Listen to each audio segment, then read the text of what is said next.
생명의 샘가 이용훈 목사입니다. 오늘은 5월 17일 화요일이죠. 우리는 히브리서 묵상 11번째 시간을 맞습니다. 6장 13절에서 20절까지 하나님의 확실한 약속이라는 주제이죠. 믿음과 오래 참음으로 약속을 기업으로 받은 자들을 본받음에 대한 말씀은 앞으로 13장에서 반복될 것입니다. 또한 11장에 등장하는 많은 믿음의 선배들, 조상들에 대한 말씀을 이어해 주실 것입니다.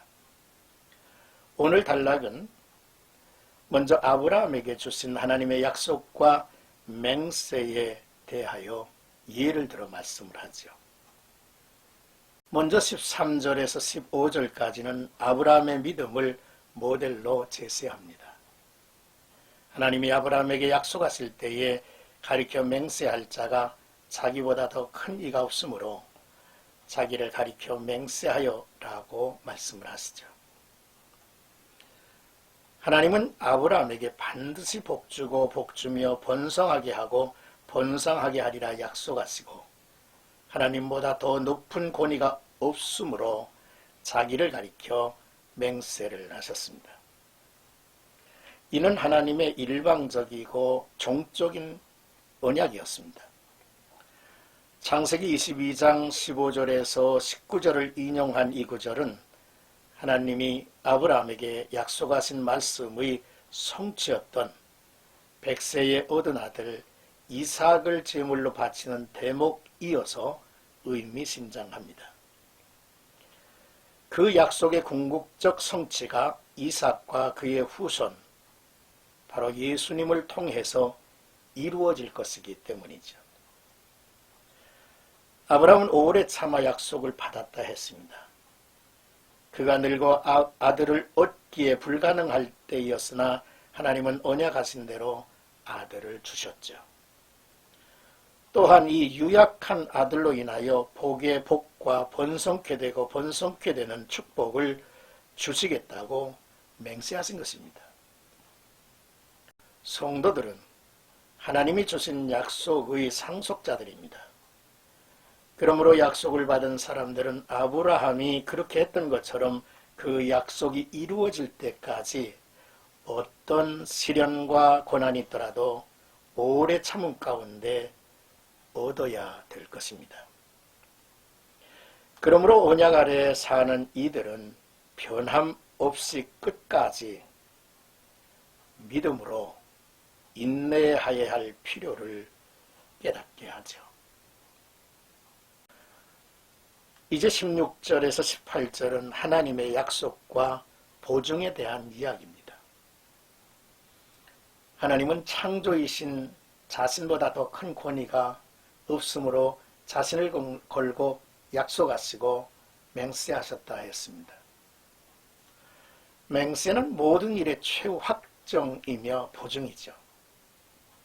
하나님의 뜻이 변하지 아니함을 충분히 나타내시기 위해 맹세로 보증하신 것입니다. 창조주이신 하나님이 이렇게 그분의 뜻을 보증하신 이유는 약속하신 것을 반드시 지키겠다는 강력한 의지를 나타내신 것이죠. 하나님은 약속하셨고 변치 않고 이루실 것을 맹세하셨습니다. 하나님은 거짓말을 하실 수 없는 분이죠.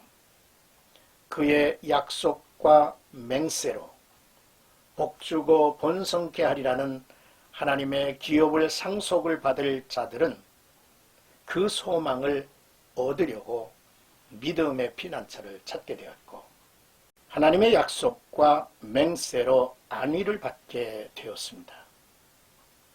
그러므로 성도는 하나님의 약속과 보증을 믿고 의지하며 살자. 끝으로 19절에서 20절까지는 우리의 소망은 영혼의 닷과 같다는 말씀입니다.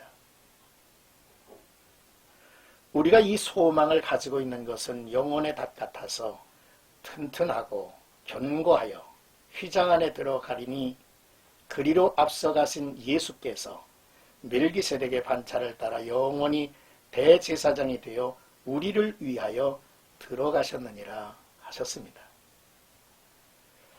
우리의 소망인 구원과 영원한 안식의 약속과 보증이 예수 그리스도에게서 구현이 되었습니다. 그는 십자가에서 죽으시고 부활하시어 승천하심으로 영원한 승리를 얻으셨죠. 또한 우리를 위하여 튼튼하고 견고하여 휘장 안에 곧 하나님의 지성소와 하나님의 임재 앞으로 들어가신 사실을 말씀하고 있는 거죠. 그러므로 우리가 소망이 있음은 바로 영혼의 탑과 같은 것입니다. 그리스도에게 안전하게 매여 은혜의 보좌에까지 나아갈 수 있게 되었기 때문이죠. 히브리서 기자는 이렇게 논리를 발전시켜 나가므로 5장 10절에서 중단했던 멜기세덱의 반차를 따른 큰 대제사장 예수 그리스도의 주제로 돌아갑니다. 사랑하는 생각가족 여러분, 오늘 우리는 아브라함의 예를 들어서 하나님께서 저에게 확실한 약속을 주셨고 또 그 약속에 대한 맹세를 하신 것을 우리가 보았습니다. 그분은 거짓말을 하실 수 없는 분입니다. 아브라함에게 주어진 하나님의 약속과 보증은 아브라함과 같은 믿음을 소유한 우리들에게 그대로 적용되고 있고, 그 분명한 약속과 또한 보증은 예수 그리스도를 통해서 이루어졌다고 하는 사실이죠. 이 놀라운 사실을 통해서 우리는 참으로 하나님이 우리에게 말씀하신 모든 것을 신실하게 믿고 사는 것, 이 믿음이 곧 피난처가 되는 것이죠. 나와 여러분들의 하루가 믿음의 피난처 안에서 약속과 하나님의 기업을 우리에게 허락하시겠다고 하는 그 축복의 상을 향하여 변함없는 신앙을 이어가는 사랑하는 성도들이 되시기를 축복합니다.